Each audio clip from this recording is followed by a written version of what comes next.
And now to introduce our keynote speaker for this afternoon. Today we have Dr. Sarah Hastings Simon joining us. Welcome, Sarah. Thanks for coming. Thanks. It's great to be here. Yes, okay. She is a senior researcher at the Payne Institute for Public Policy at the Colorado School of Mines and a research fellow at the School of Public Policy at the University of Calgary. She is a macro energy system researcher and an expert in energy innovation and climate policy. Her research is focused on understanding how energy and industrial transitions happen within different sectors of the economy and how policy responses can improve outcomes. Sarah is co-founder and co-host of Energy versus Climate, who were with us yesterday morning. They are a live, interactive webinar and podcast that explores the trade-offs and hard truths of the energy transition in Alberta, in Canada, and beyond. She is an expert member of the panel for clean growth with the Canadian Climate Choices Institute and a member of the board of directors of Emissions Reduction Alberta. She was previously the director of clean economy at the Pembina Institute, where she founded Business Renewable Centre Canada. Prior to her work at Pembina, she was the practice manager for clean technologies at McKinsey & Company, where she worked as a management consultant on topics of clean tech, energy, and sustainability. Earlier in her career, she worked as an experimental physicist on realizations of rare earth ion-based quantum memories and holds a PhD in physics from the University of Geneva. We're so happy to have her with us today. Thank you for joining us, Sarah, and I'll let you take it away. Wonderful. Thanks so much for having me. I really appreciate the chance to talk with you all virtually today. I'd just like to start by acknowledging that I'm speaking with you from the city of Calgary, which is part of the Treaty 7 region of Southern Alberta. And the city is also home to Métis Nation of Alberta, Region 3. So I'm really excited to talk today about this very broad topic, really, of Canada and Alberta's action on climate and renewables. I think it's great to have this time with you guys. It's a topic that could be an entire course over many weeks. So I think we'll scratch the surface. But what I'm really hoping to do is kind of paint a picture of what Canada and Alberta is doing, where the country and the province could be doing more, what exciting things are happening, and really what to watch for as we move forwards. So to that end, if I can move my slide forward, I just wanted to start out kind of grounding ourselves in the challenge that we're facing. So, responding to the climate challenge is really a significant lift at this point. And so what's shown here is the various CO2, so the emission pathways in order to reach the Paris Agreement. And so you see that, we've sort of, unfortunately, have as a world not taken action in the time that we've known, really since the 80s, that this was an issue. And so now we're really faced with having walked that red pathway with needing to reduce emissions at quite a fast rate. And so the two lines shown here are basically potential pathways to keep warming below 1.5 and 2C respectively. And so it's quite a steep curve there, and there's a lot that we have to do. And so when we talk about actions that are being taken, I think it's helpful to remember, this is not something where we can make changes around the edges and hope that things will work out. Now, at the same time, I don't want to start off on an entirely pessimistic note and say that, well, maybe we should all just go home, because that seems pretty hard to do. Instead, I think it's also important to realize that while we haven't made progress on reducing emissions kind of overall in a major way, we have made progress in laying the groundwork for being able to achieve those emission reductions in the future. And so I picked just two examples here. There's many more, but if you look at, for example, solar and wind, and you look at the progress that we've made as far as the reduction in costs. What's shown here is the 2009 to 2021 costs. And so the cost of solar, has come down many factors. Wind also dropping, by over a factor of 3. And along with that, partially as a response to, and partially actually because of, we see a lot more solar and wind being deployed. And so, in sort of a reverse of that steep curve on the previous slide about where we have to get to, you can see this steep curve of really the kind of progress that we are making, and we need to continue along building that curve up as well.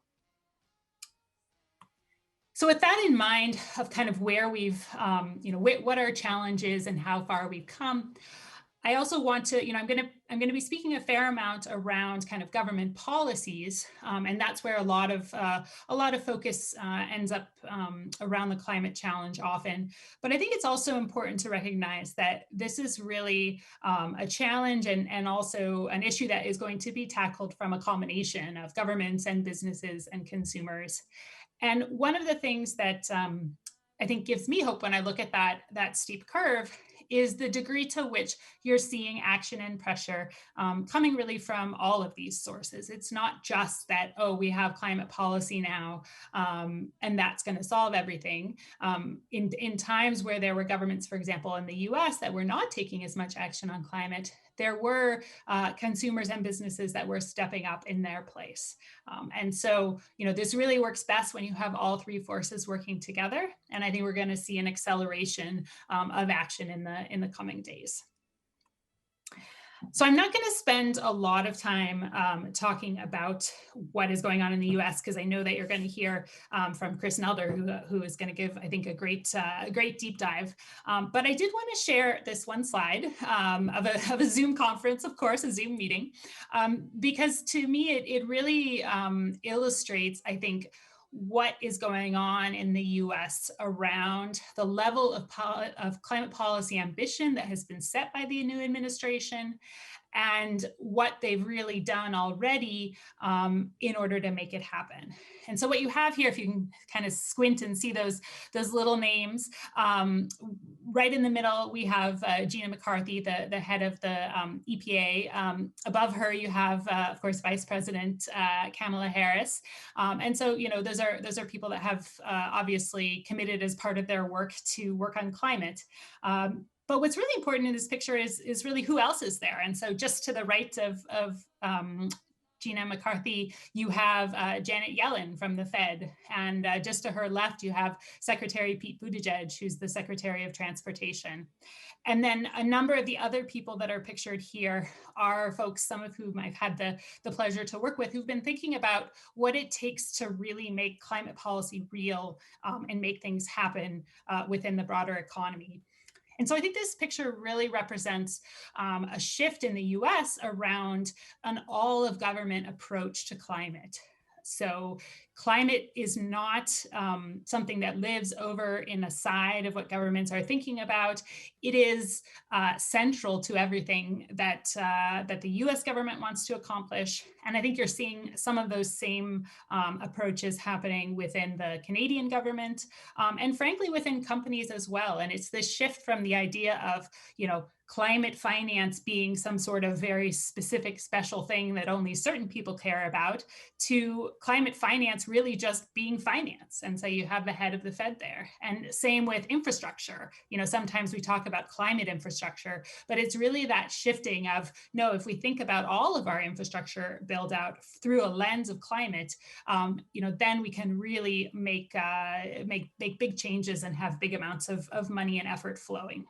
And so that's, I haven't even gone through and named you. There's also John Kerry is in this picture and Susan Rice and others. So I think that really picture of how much this has become a central part of action, I think we're going to see percolating through to Canadian climate policy as well. So shifting focus to Canada, what's going on closer to home?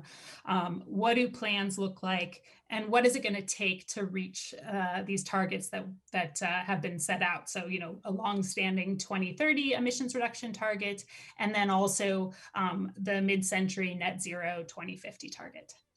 And so in December, sort of almost a little bit like, I don't know if it's a complete surprise, but it feels a little bit like it came out of left field. There was an updated climate plan released by the government of Canada that really raised the level of ambition. And so there were kind of 5 key elements that I think of when I think of what's in that plan, and they're listed here. So, one is really a focus around enabling energy efficiency within buildings and industry. One is around transportation, and I think we're going to see that fleshed out even further with the new administration in the U.S., where some of the potential policies around zero emission vehicles and things like that were absent from the plan, and I think people have kind of reflected that they may have been waiting for the U.S. administration to be able to coordinate an approach there. There's, of course, also carbon pricing that got a lot of big headlines, the rising price to reaching eventually $170 a ton. Some real efforts around industrial decarbonization, and then finally, natural solutions.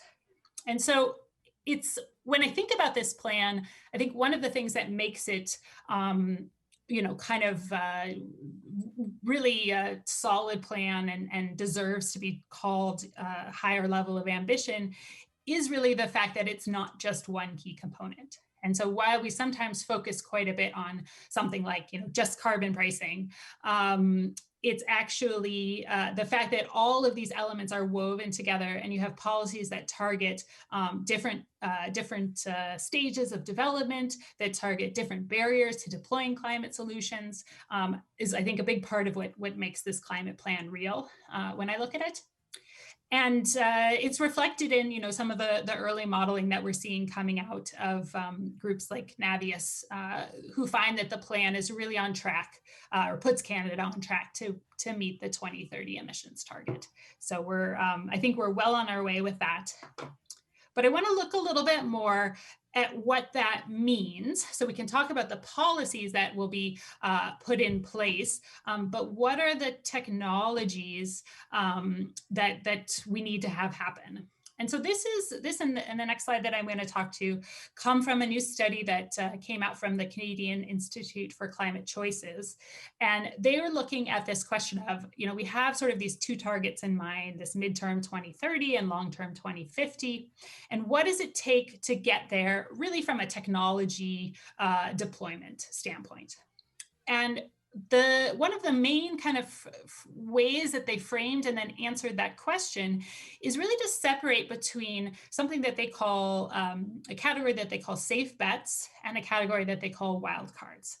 And whatever language you use to describe them, this is similar to kind of this debate that has long raged in energy Twitter circles and others around this debate between development and deployment. And it usually goes like, one side says, we have the technologies that we need in order to reduce our emissions from today very substantially. And so what we should do is, not make anything new, but just start deploying what we have.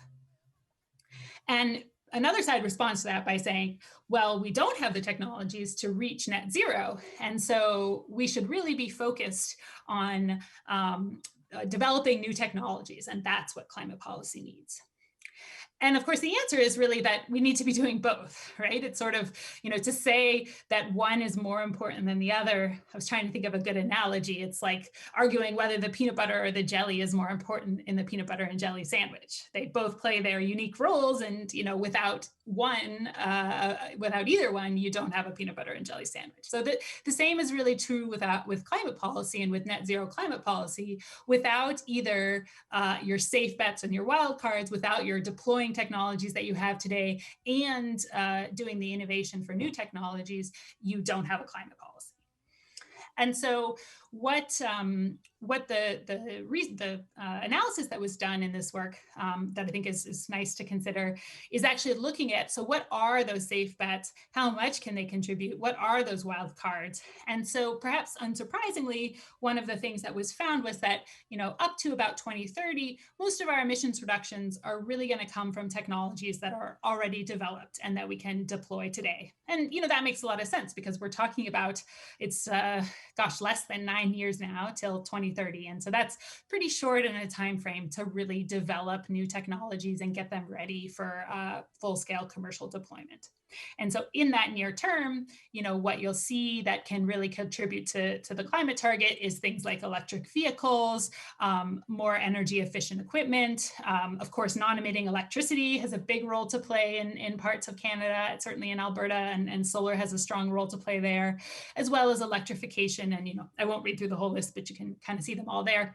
And then there's some of these wild cards that may have a role to play in the near term, and land use is a big one. And then there may be, to some degree, some carbon capture and storage or some hydrogen, but those are really going to be a lesser part running out to 2030. And again, this is for, I should make the point, this is for Canada. So, this map will look a little bit different for a specific province, or if you look globally, depending on where emissions are coming from. But I think it gives a nice picture of what we need to be doing. Namely, starting today, we should be doing everything that we can to reduce emissions from electricity, deploy renewable energy, deploy electric vehicles, all those kinds of things. And then we can ask a different question, which is, well, what about when we get to when we're going out to 2050? And what you see here is that this wildcard bubble, gets quite a bit bigger from the previous slide. And so that's really representing this idea that the further out we look, the more that our sort of less developed technologies are going to play a role in that future. And again, that kind of, I think, makes some intuitive sense that, we have some more time to develop these things. We're a little less sure, which one is going to play the biggest role. And so that was the other piece. I don't have it shown here, but basically the way that you can think about this is that you don't create one pathway, right? We don't know which in particular of the wildcard technologies is going to be the most successful in the long run. And so it's really about deploying what you have today and then kind of working towards this big portfolio of future technologies, which you can then, pick from the ones that end up being the most successful. And there's actually an example from the solar industry that you can use to illustrate this, which is if you go back in time about 10, maybe 20 years ago at this point, solar PV and concentrated solar thermal were really kind of neck and neck at a time around the cost and sort of, I think if you talk to experts, it wasn't totally clear which one would end up as a winner. Now, we have the benefit of knowing what that history looks like. And we know that solar PV has been able, to bring costs down quite a bit more quickly than the concentrated solar. With the benefit of hindsight, we can maybe make up some reasons for, solar PV having been able to kind of piggyback on other silicon technology. Of course, it's, I think we're finding that it's easier to advance technologies for, in smaller chunks. So, you can make many, many more solar panels versus one single big solar thermal farm. But that, I think is a great example that, if someone had tried to predict at the time and said, it's definitely going to be solar thermal, or it's definitely going to be solar PV, there's a good 50-50 chance they might have picked the wrong technology to go after. And so this is really about this concept that we need to be deploying what we have today, and we need to be investing in kind of a range of options for the future. But we shouldn't, do what I think is a common tendency to do when we look at this kind of map, or when we have debates about what the future of the power sector looks like, where we sort of focus on the last hardest bit. And we spend a lot of time debating, and I think you hear experts spending a lot of time really debating what to do about decarbonizing that last 20% of the power sector. And there's a good reason for that, right? Because in some sense, the first 80% it's I don't want to say it's easy because it's hard work to go and build all those things and install it. But from a thought experiment, it's not very hard, right? It's, well, you're going to go and build out a bunch of wind, solar, and transmission lines and some other stuff. And so a lot of, that debate kind of focuses around the more interesting question, if you want, from an intellectual standpoint of what you're going to do about the last part. But from a real practical standpoint, it sometimes, I think, overshadows that there's a lot that we can do with what we have already today. So turning to Alberta, I wanted to share, before I kind of talk a little bit about what I see going on the climate policy side, specifically within the province, I just wanted to share these two pictures. So this is for folks that aren't familiar with them, this was called a Sankey diagram. And you would basically, each of these is distinct, but they relate to each other, which I'll explain in a second. And you read them from left to right. So, and it represents energy flows within, in this case, within the province. The one on the left is all of the energy flows, and the one on the right is really just the domestic flows. So sort of taking out what the province ends up exporting, because that's such a big piece of our energy flows. And so the way that you read these is sort of on the left-hand side, you see the energy inputs that are coming in. So we have crude oil, we have natural gas, we have coal. These are from 2013, which were the most recent ones available. So wind and solar are pretty small down there. They're bigger now. And then as you march from left to right across this curve, what you see is the energy flowing from one sector to another and being sort of transformed from primary to secondary energy. And so you can trace along, for example, coal. You see at the time when this graph was made that some of the coal, I think you can see my arrow here, some of your coal products are going to actually just kind of go straight in a line that doesn't change to export. But another, about half of those are going into electricity generation. And so one of the other things that this graph also then shows is you see at the end here that after you've worked through all your energy flows, you end up with useful energy. So energy that you can use to turn on your light or move your car or do other things. And then you end up with what are called end use losses. And so that would be, in the case of a coal-fired power plant, the heat that you generate that isn't actually contributing to electricity. And so these are, I think, a really useful way to think about where our energy is coming from and where our energy is going. And so, the challenge that we really have is to change these energy inputs to ones that are lower carbon and lower emitting. And one of the things that makes that challenge a little bit easier than it might look otherwise, when we see, just how big these energy inputs are, is really this end use loss piece. And so you can see it a bit better on the domestic flow side, which is why I put that in there. For example, in the electricity generation, there are efficiency limits for our thermal energy sources. And so we actually end up with quite a lot of losses in the power plants themselves. The same is true within the transportation. You can see it's even more so. So you're putting all of this crude oil into an internal combustion engine, and you're really only getting a pretty small amount of it, about 20 to 25%, that's actually moving your car forwards. And so when we talk about a challenge like electrifying transportation, it's a little bit easier than we might think at first glance, because we don't actually have to replace this whole input energy from crude oil. We only have to be able to generate the same amount, or to replace the same amount of useful energy. And so that makes our electrification challenge, if we're going to use electricity as a main source for energy as a main carrier, let's say, it makes things a little bit easier than it might be otherwise.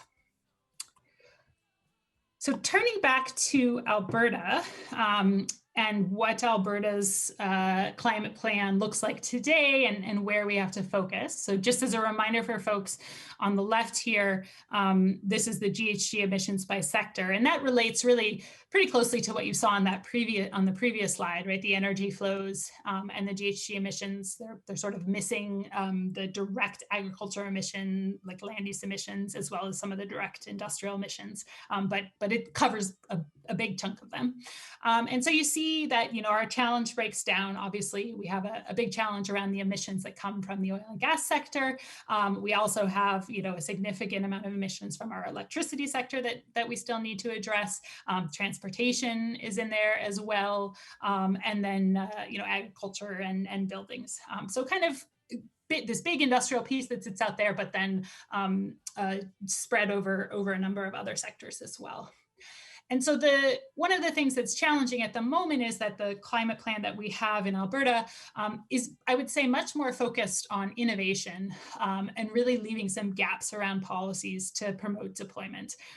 In some cases, as I know you just heard in from the last speaker, there are municipalities that are making efforts to kind of fill in those gaps. But the main deployment mechanism that we really have is the carbon price. And that is going to be, effective at helping to deploy technologies, particularly within industrial sector. It's less effective, or you would have to get to higher prices to address some of the barriers that come up in other sectors as well. I wanted to turn to the electricity sector because I know that's of interest to this group, and just kind of provide a little bit of an overview where things are there. So we do have a renewable energy target, which is 30% by 2030. That remains in place. That was put in place by the last government. And that's, I would characterize that as sort of a good start. I think there's one challenge around the fact that actually the compliance mechanism to achieve that is unclear, although there is actually progress towards that being made. I'll talk about that in a second. But when we look at kind of where things have gone since that target was put in place, you look down at the U.S. where there's a commitment to reach zero carbon electricity by 2035, 100%, and I believe 80% by 2030. That's kind of a little bit, it's small in comparison. I think it's fair to say. So, I think the province could do more to increase the level of ambition around renewable energy.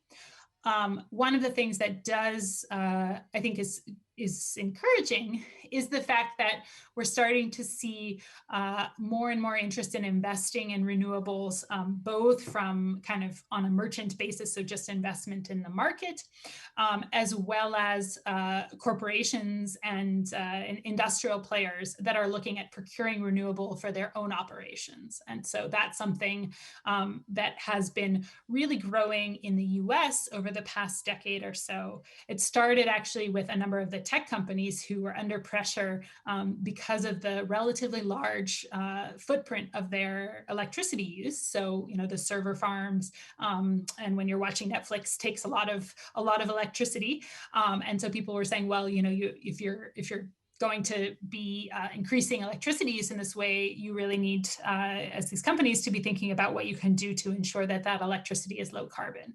And so you had a set of companies who were kind of really taking some leadership, maybe in response to sort of threats or concerns about their brand. You could debate that, but we're at the early days, paying a bit more to procure renewable energy. And as the costs of renewables have come down, that is really opened up the potential. And you see a lot of consumer-facing brands, really from every sector, from Budweiser to GM to many others that have made these commitments to procure renewable energy. And we're starting to see, so there's a few deals that have happened within the province, and it's really, I think, an interesting way because it sort of is a shift from renewable energy being a cost or something extra that we have to pay for to, the businesses see this as something that can meet their electricity demands in a way that is in line with commitments that they have around climate at a corporate level, and really making investments locally. And Alberta is really well positioned because of the structure of our market to be able to benefit from those. So, where does that leave us on the renewable energy target? I think we still need to have a much higher level of ambition, but I think that the ground has been laid to really put forward that higher level of ambition and to achieve it. That there is, as many folks know, a really significant amount of renewables under development in different stages of development. Really starting with wind, going back to the long history and the great resource that we have here, but really just in the last couple of years, that interest in solar growing as well too, and a number of large solar projects that are, that some of which are under construction and others which, are moving forward in development stage. Also under electricity, so I was saying, we could have a higher level of ambition and then put the plans in place because we can be confident that we can meet that.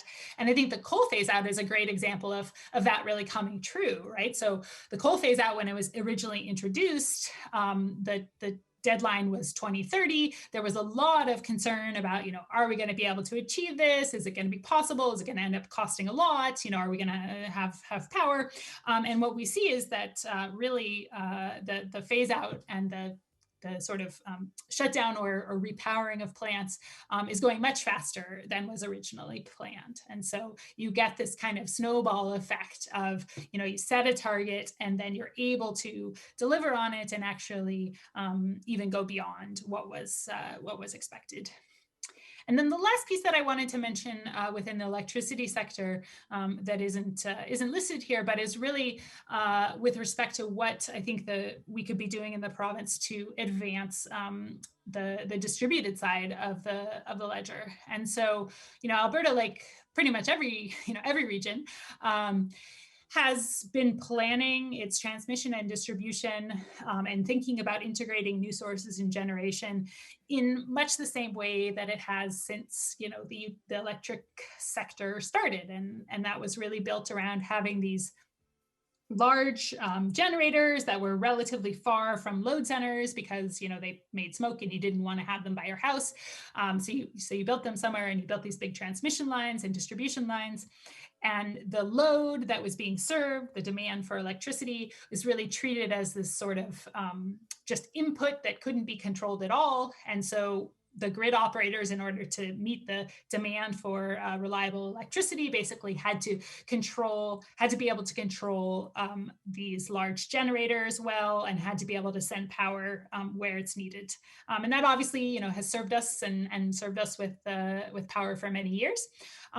But as part of this goal to reach to reach a decarbonized power sector, what we see in many of the leading jurisdictions is kind of a reevaluation of, is that the best approach, or are there more cost-effective ways as technologies have changed? And importantly, what are those technologies? Well, one of them is the ability to put something like solar on a rooftop, or in a community that's much closer. You wouldn't want to have a coal plant on your rooftop, but you're okay with having a solar panel. Another is that this idea of loads as being just kind of a given in the system, and there wasn't really a good way to control my air conditioning or my dryer, washing machine, or whatever it is, without somebody calling me up and telling me what to do on the phone. Obviously the internet and communication technologies have changed that. And so what that really does is open up a whole new way that we can be controlling the grid and really optimizing the grid. So you sort of, imagine it like you have this problem to solve, which is, okay, you need to make sure that everybody has the electricity that they need when they need it. And one system to do that is these big plants far away that's just serving this load that kind of does what it wants. But you can also construct a different system, which is made up of a mix of, larger plants, some of them far away, some of them closer, more generation that's really located within communities, more ability to shift demand by little bits, so that it doesn't just happen that if everybody turns on something at the same time, there's no way to address that.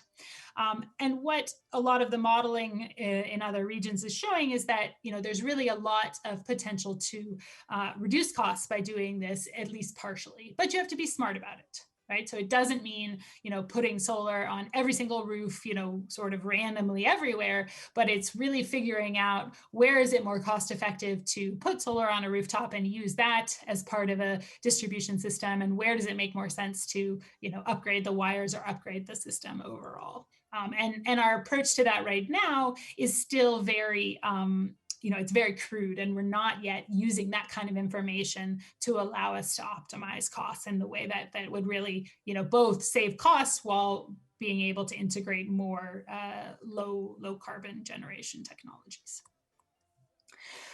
So just with the last couple of minutes, because I know we want to get to questions as well too. I've talked through some of these, but in just thinking about, what are other trends that I'm watching and thinking about. We talked already, I think, a fair amount about the zero carbon electricity. Vehicle electrification, I think, is another big one that is going to really poised to grow in a very, very short term. And I have a picture here of kind of two versions. So you have an electric car and also an electric cargo bike. But we see with, kind of all the pieces starting to fall into place, and it's relatively easy, I think, to kind of look and we've seen EVs, people have been talking about EVs for a while, right? We've all heard about them. Maybe you know a few people who went out and spent quite a bit more to buy one because, they wanted to be cool, or they wanted to, whatever, be energy nerds.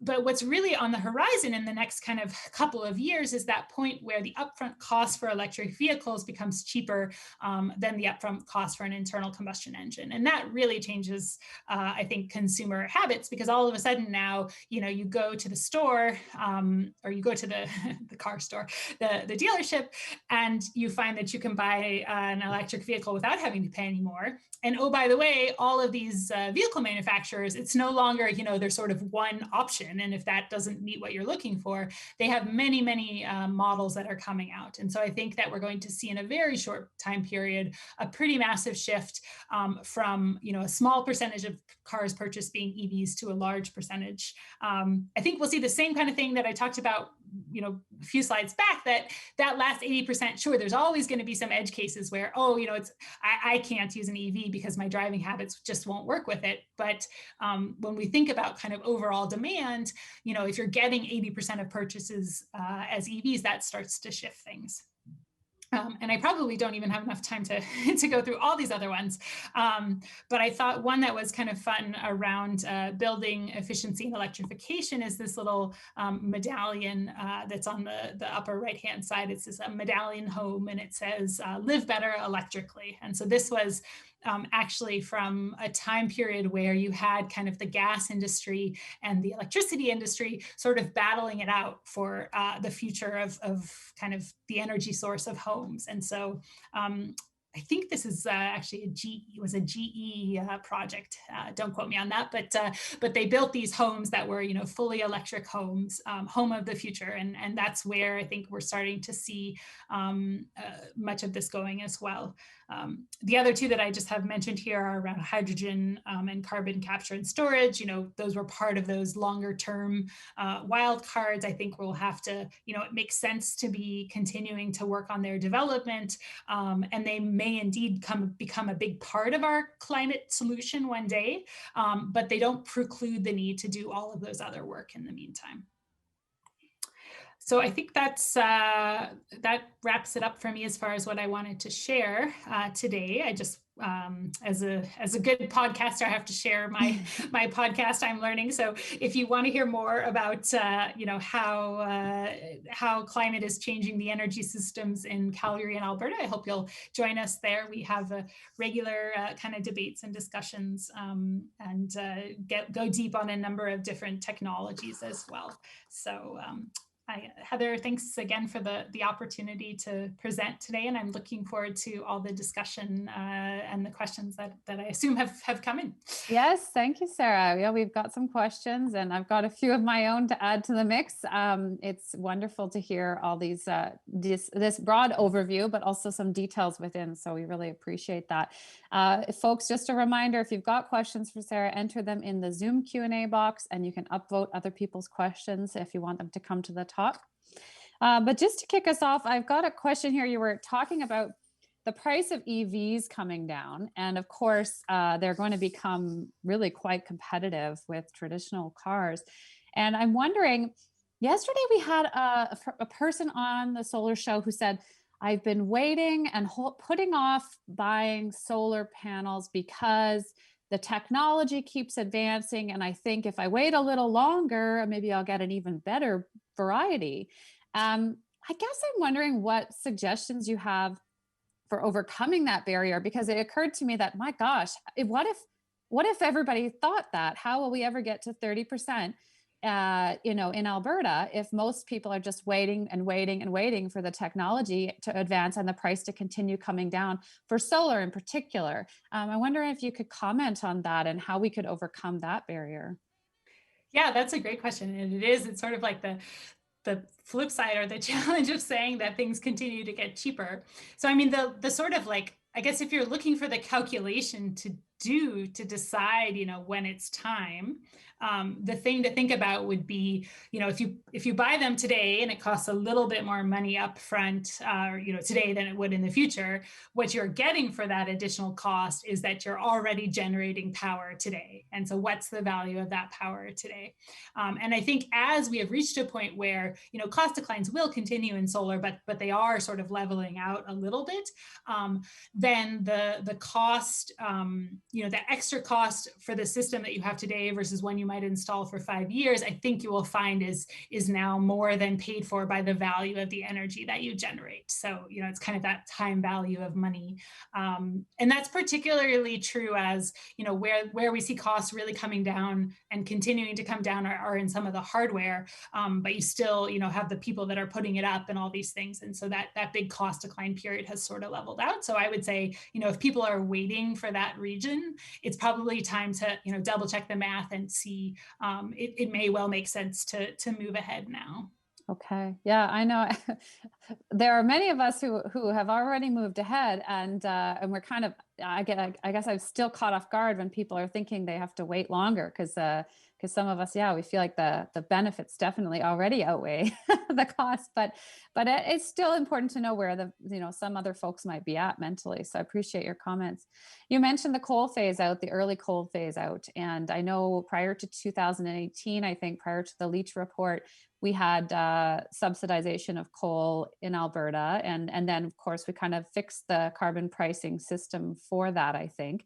I'm wondering if you could maybe touch on that. I know the ambition hasn't changed, but maybe what were some of those key policy changes in 2018 in that area that did result in the early phase out of coal in Alberta?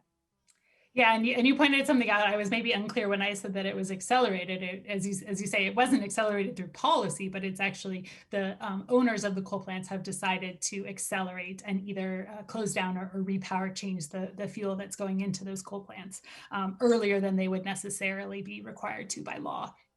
And as you say, I think there's a couple of things that have led to that acceleration. So one is really indeed, kind of fixing this loophole or this strange way that carbon pricing was applied in the electricity sector, where basically you were kind of paying a carbon price depending on how carbon intensive you were. And so coal plants were actually paying less per ton than a gas plant, for example.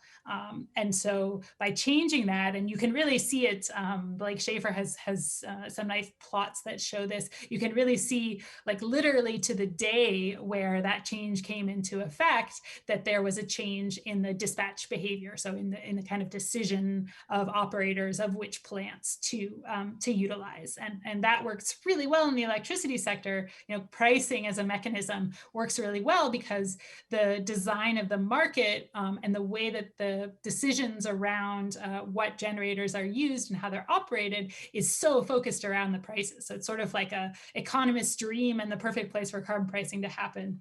And then at the same time, as this carbon pricing piece, you also had, kind of sustained period of low natural gas prices, and also the fact that that renewable energy has come down dramatically in costs. And I was actually just reading earlier today a quote from the CEO of TransAlta in reference to, their decision to accelerate the closure of some of their plants. And one of the things that she was talking about was like, oh, well, they were taken by surprise around, how fast costs came down for renewables and how quickly those became competitive. And so I think that's a big piece of it as well. That always gives me pause, though, when I see the kind of, where is the next trend that we're quote unquote missing, and what does it really mean to be missing it? Because I certainly hear from a lot of people that, EV adoption is going to be slow and there's not going to be any real uptake on EVs for many, many years. But there's a lot of clear evidence around those prices coming down. And so I think to a certain extent, yes, it's hard to forecast these things, but sometimes we're also not seeing them because we're not looking for them, or we're not kind of, really looking at what the data is telling us around where prices are going.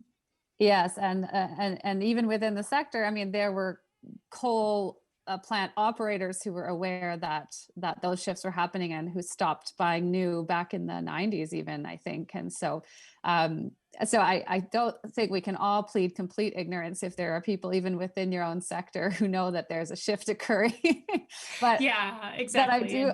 I do appreciate that. I mean, it is true, none of us really saw the price coming down 90% in 10 years. I think that was probably that was a bit higher than anyone could have foreseen. But the phase out in general, I'd say you're right. It was probably fairly Yeah. foreseeable. No, that's right. And it's not a, sort of an I told you so perspective is not helpful in any way. I think what is, useful and what we can learn from it is to say, well, we saw this pretty major transition happen within the electricity sector around costs for renewables coming down. So now when we're looking at other things like EVs or storage, let's think a little bit more carefully around how quickly costs could change there, given what we've seen elsewhere. Yeah, and that leads me to this next question. One of our attendees has asked. Jason Kenny talks a lot about base load, the reason for fossil fuel based energy production. Does Alberta have the capacity to add more hydro or geothermal to establish a non-fossil fuel base load? Or adding battery storage peakers, hydrogen powered plants? Can we do this in other ways?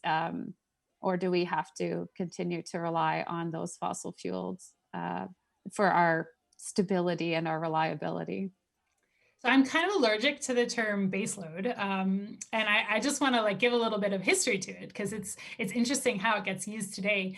It really was originally sort of more to describe not a benefit of certain plants, but actually a limitation of plants that could really just be on or off. They didn't have much in the way of ramping ability. You couldn't turn them up or down very quickly, very efficiently, and so they were plants you would basically build up your kind of generation stack as a grid operator by saying, well, I'm going to have, these plants that are always on, and I'm going to have these other plants that are, able to ramp up and down. And so it's been kind of carried over and I think mispurposed by a lot of people to now be sort of, oh, well, in order to have an electricity system, you need to have this kind of plant, whereas it actually was sort of, how do we run an electricity system because this is the type of plant that we have. So what does that mean for today? I think it's what we need, what the electricity system needs to do is to be able to match the demand every hour, every minute, every second of the day.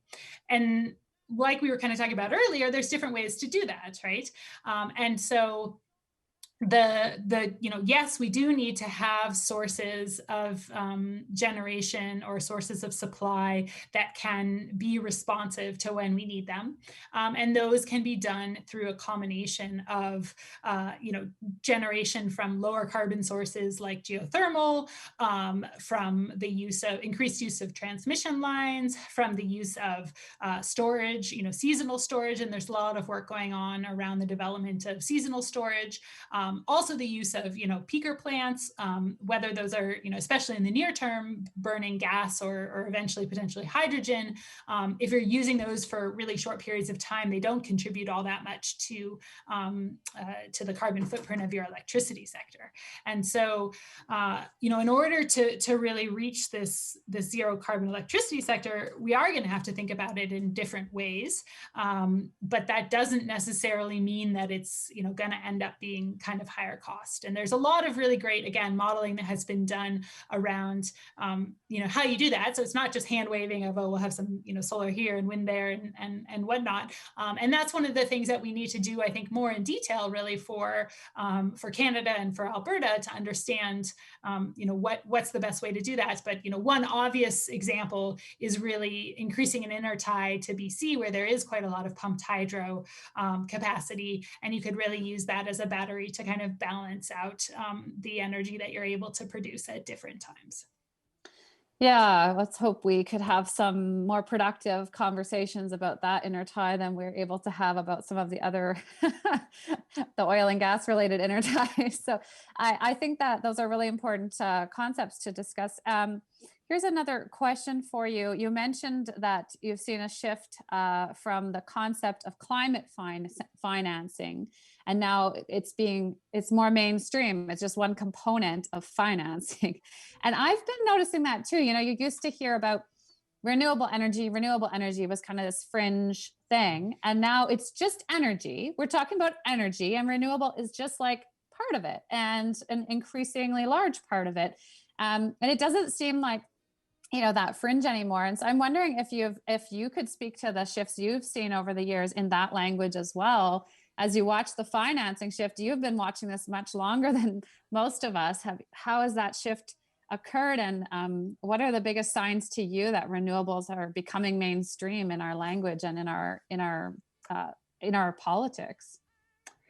I think, as you said, it's this dropping of, I realized the other day, like, I don't think I hear people calling it alternative energy anymore, right? That used to be what, when people were talking about things like wind or solar, they called it alternative energy. And I haven't heard that in a while. Maybe renewable, something like that. Yes, but not the alternative.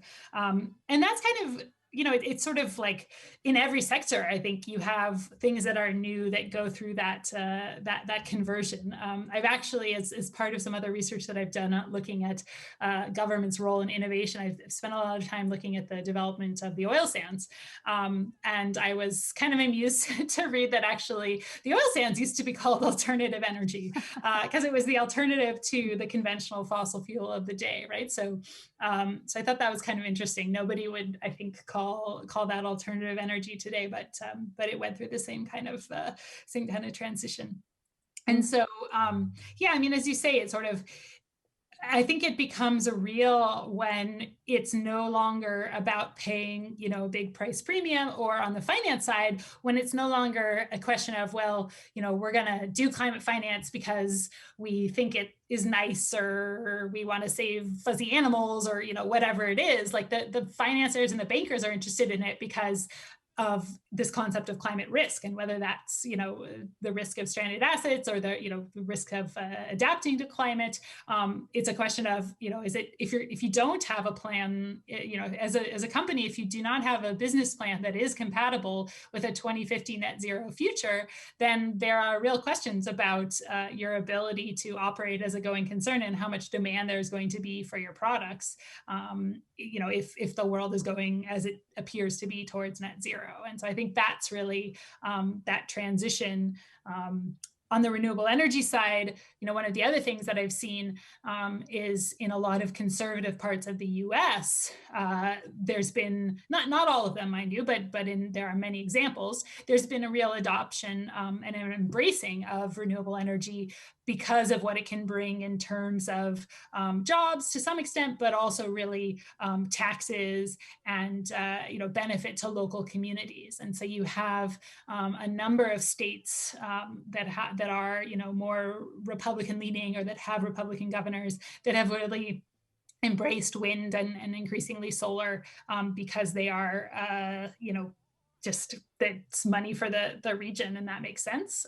And on the solar side as well too, I mean, this is sort of, you don't hear much about it anymore lately, but there was a period where you had like the Tea Party and the Green Party working together in some parts of the US. They went by the Green Tea Party, which was kind of a cute name. But basically they realized that they saw eye to eye around things like distributed solar, because the ability to control, your own power was a very, very much a value that aligned with the Tea Party, and then also aligned with what the Green Party was looking for too. So, while it's sometimes, I think we tend to think of, and especially I guess in Canada, unfortunately, there's a little bit of this right-left between renewables and the political parties.